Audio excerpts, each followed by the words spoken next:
डुम डुम डुम डुम आ गया इतिहास वाला। कैसे हैं बच्चों? स्वागत है आपका लक्ष्मीकांत सर हिस्ट्री एक्सपर्ट की क्लासेस पर।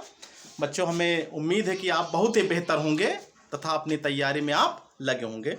बच्चों, अभी जो है मैंने अपने पिछले वीडियोस तक जो चर्चा की थी वो की थी पूर्व वैदिक काल पर। किस पर की थी बच्चों? पूर्व वैदिक काल पर। और जो आज से मैं स्टार्ट कर रहा हूँ वीडियो वो होगा उत्तर वैदिक काल। तथा यहाँ हम लोग ये देखेंगे कि जो पूर्व वैदिक काल है वहाँ से इस उत्तर वैदिक काल में कौन कौन से परिवर्तन दिखाई देते हैं। तो बच्चों, चूंकि पूर्व वैदिक काल के बारे में हमको जो जानकारी मिली वो मुख्यतः ऋग्वेद से मिली, लेकिन जो उत्तर वैदिक काल के बारे में जानकारी मिलती है बच्चों वो मिलती है सामवेद, यजुर्वेद, अथर्ववेद, आर्यक, ब्राह्मण तथा उपनिषद से। और जो इस उत्तर वैदिक काल का समय है बच्चों वो कितना है? 1000 ईसा पूर्व से लेकर के 600 ईसा पूर्व तक का इस उत्तर वैदिक काल का समय है बच्चों। इसी समय और इसी काल में यानी 1000 ईसा पूर्व से लेकर के 600 ईसा पूर्व तक में और इसी उत्तर वैदिक काल के समय में जो अनुसंधान हुए, जो उत्खनन हुए, उससे लगभग 700 स्थल भी प्रकाश में आए। कितने स्थल बच्चों? 700 स्थल प्रकाश में आए, जहां के लोग बच्चों, जहां के लोग जो है चित्रित एवं भूरे रंग के मृदभांडों का प्रयोग करते थे, जिसे चित्रित धूसर मृदभांड कहा गया। क्या बोला गया बच्चों? चित्रित धूसर मृदभांड।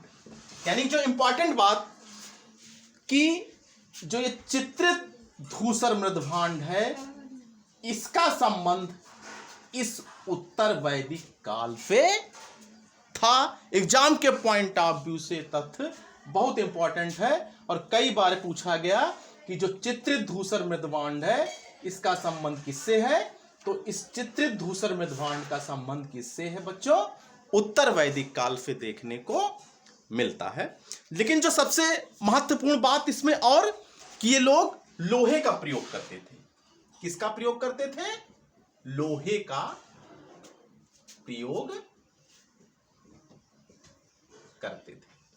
याद रखिएगा, यानी कि इस 1000 ईसा पूर्व से लेकर 600 ईसा पूर्व के समय हमको इस लोहे के प्रयोग के बारे में जानकारी का पता चलता है। बच्चों, इन उत्तर वैदिक जो आर्य लोग थे इनका भौगोलिक क्षेत्र क्या था? जो ये उत्तर वैदिक काल के लोग थे इनका भौगोलिक क्षेत्र क्या था? तो उस पर भी हम लोग डिस्कशन कर दें कि इनका जो भौगोलिक क्षेत्र था वो कहाँ था। तो जैसा कि पहले मैंने बच्चों आपको पढ़ाया था कि जो ऋग्वैदिक आर्य लोग थे वो स्पेशली पंजाब और सिंध के आसपास उनका निवास स्थल था, यानी जो सप्त सिंधु प्रदेश था वहीं पर निवास था। लेकिन ये जो उत्तर वैदिक काल के लोग हैं बच्चों, जो उत्तर वैदिक काल के लोग हैं इनके बारे में भी बहुत बड़ा इन्होंने एरिया कवर कर दिया। यानी ये लोग जो है जो आपका सप्त सिंधु प्रदेश है वहाँ से आगे बढ़े और जो छोटे छोटे जन थे बच्चों इस समय, यानी कि जो ऋग्वैदिक काल में छोटे छोटे जन थे वो बड़े बड़े जनों में परिवर्तित हो गए और ये जन मिल करके बड़े बड़े राज्यों की क्या की? स्थापना की। इस समय बच्चों जो उत्तर वैदिक काल में आर्यों का क्षेत्र था, बहुत इंपॉर्टेंट है कि जो उत्तर वैदिक काल में आर्यों का क्षेत्र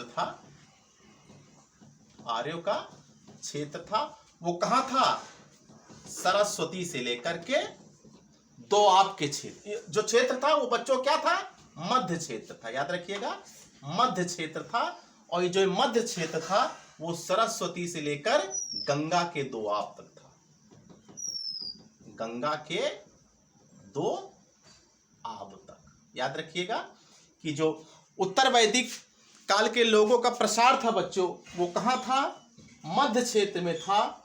और ये मध्य क्षेत्र सरस्वती से लेकर गंगा के दोआब तक फैला हुआ था, जिसमें बहुत ही कुछ महत्वपूर्ण राज्य बच्चों, बहुत ही कुछ महत्वपूर्ण राज्य हमको देखने को मिल रहे हैं। जैसे आपका कुरु और पंचाल है। कौन सा बच्चों है? कुरु और पंचाल है।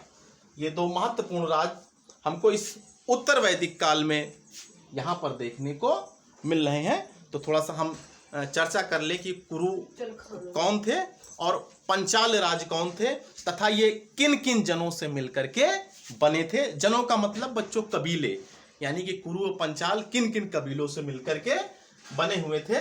तो सबसे पहले बच्चों हम लोग जो चर्चा करेंगे वो करेंगे कुरु।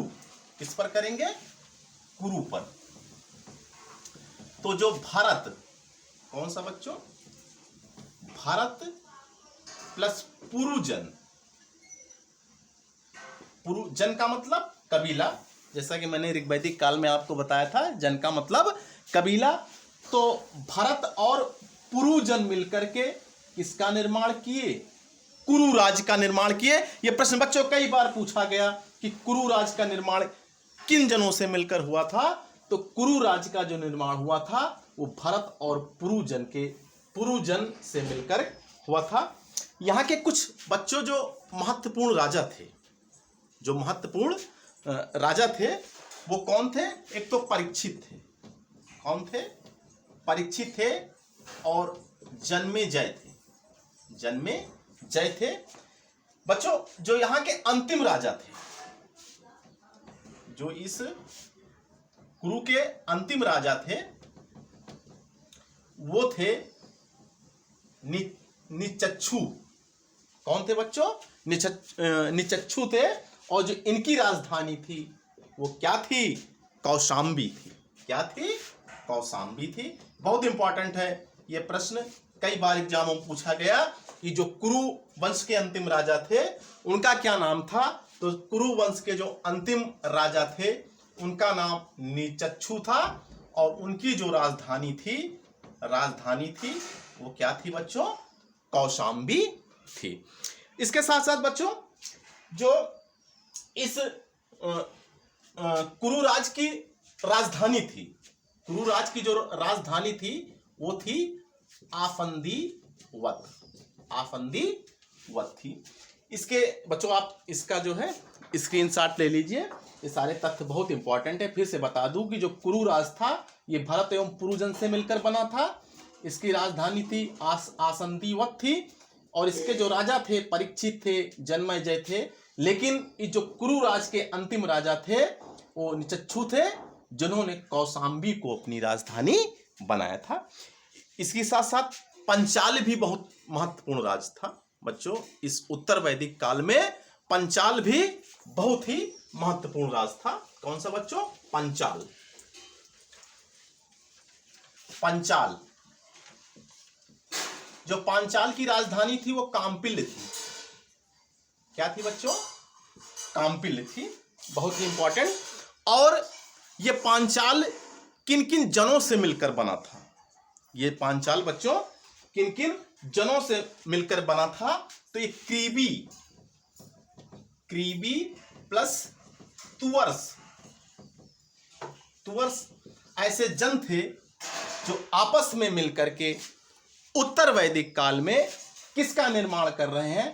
पंचाल नामक राज्य का निर्माण कर रहे थे बच्चों। जो यहाँ के शासक थे, जो यहाँ के महत्वपूर्ण शासक थे, उनका जो नाम था वो था प्रवाहण जयमिली। यहाँ के जो है बहुत ही महत्वपूर्ण राजा थे बच्चों। सब मिलाने को आता है कि उत्तर वैदिक काल में प्रवाहण जयमिली कहाँ के शासक थे? तो ये पंचाल के शासक थे। लेकिन जो सबसे महत्वपूर्ण बात इस पंचाल राज के बारे में कि यहाँ के राजा बच्चों, यहाँ के राजा जो है दार्शनिक थे। यहाँ के राजा क्या थे? दार्शनिक थे। तथा ये राज तत्वज्ञानी ब्राह्मणों के लिए प्रसिद्ध था। तत्वज्ञानी ब्राह्मणों के लिए प्रसिद्ध था।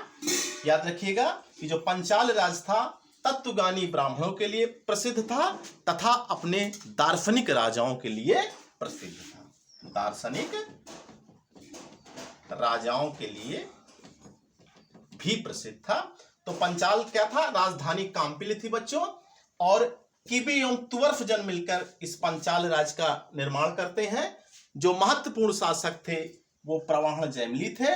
और बच्चों इस उत्तर वैदिक काल में जो पंचाल है वो अपने दार्शनिक राजाओं एवं तत्वज्ञानी ब्राह्मणों के लिए प्रसिद्ध था।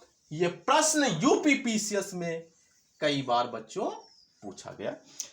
बच्चों ये कुरु और पंचाल संयुक्त राज थे। कुरु और पंचाल कैसे थे?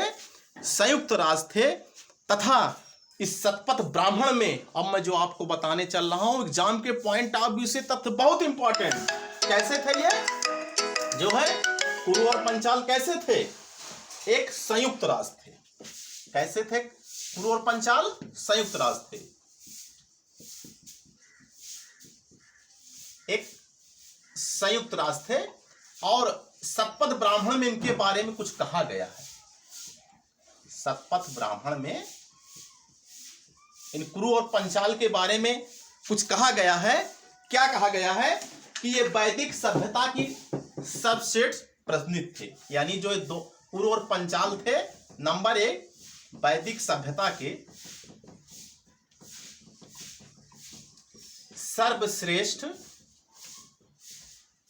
प्रतिनिधि थे। बहुत इंपॉर्टेंट।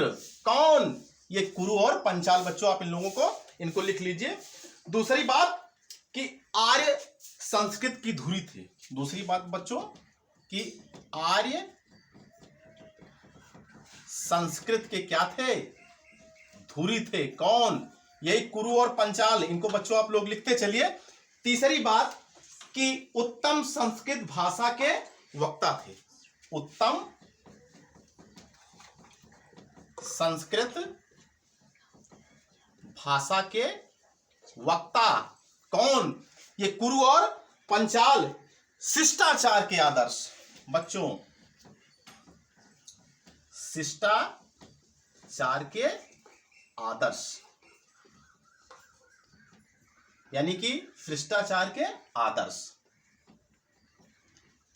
शतपथ ब्राह्मण में बच्चों इन कुरु और पंचाल जो संयुक्त राज हैं इनको वैदिक सभ्यता का सर्वश्रेष्ठ प्रतिनिधि कहा गया, आर्य संस्कृत की धुरी कहा गया, उत्तम संस्कृत भाषा के वक्ता कहा गया तथा शिष्टाचार के आदर्श भी बताए गए हैं। यानी इस उत्तर वैदिक काल में कुरु तथा पंचाल बहुत ही महत्वपूर्ण राज्य थे। बच्चों इनका आप स्क्रीनशॉट ले ले, लिख लें। एग्जाम के पॉइंट ऑफ व्यू से सारे तथ्य बहुत ही इंपॉर्टेंट है। बच्चों उत्तर वैदिक के अंत होते होते उत्तर वैदिक काल के अंत तक यानी 600 ईसा पूर्व के आसपास 600 ईसा पूर्व के आसपास अब ये जो उत्तर वैदिक के लोग थे ये दोआब से पूरब की ओर बढ़े। कहां से कहां बढ़े बच्चों? दोआब से पूरब की ओर बढ़े। का जो अंतिम समय चल रहा था यानी कि 600 ईसा पूर्व के आसपास, तो दोआब से ये लोग कहां बढ़े? पूरब की ओर। तथा पूर्वी उत्तर प्रदेश में कौशल, काशी तथा उत्तरी बिहार में बच्चों तथा उत्तरी बिहार में विदेह उत्तरी जो है बिहार में एक स्थान है। उत्तरी बिहार यानी विदेह तक ये लोग फैल गए।